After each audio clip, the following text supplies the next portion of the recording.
పూజ గదిలో చర్చి. దీన్ని మీకు చూపించబోతున్నాను. సూర్యాపేట జిల్లా కేంద్రంలోని బుర్రా శ్రీనివాస్ సరస్వతి నిలయానికి వెళ్దాం.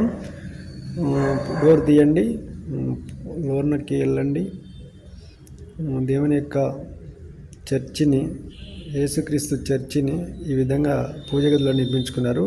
లోపల బయటి భాగం మరొకసారి చూడండి. బయట నుంచి కూడా ఈ విధంగా ప్రార్థన చేసుకోవచ్చు.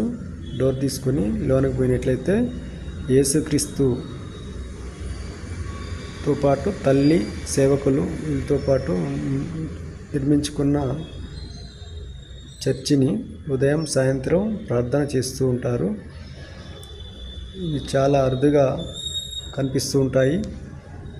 ఇటువంటి సేవకులు పూజ గదిలో ఇలాంటి చర్చిని నిర్మించుకొని ప్రార్థన చేయడం జరుగుతుంది. క్రిస్మస్ పండుగ సందర్భంగా మీకోసం ప్రజెంటేషన్ చేయడం జరిగింది. లైక్ కొట్టండి, షేర్ చేయండి.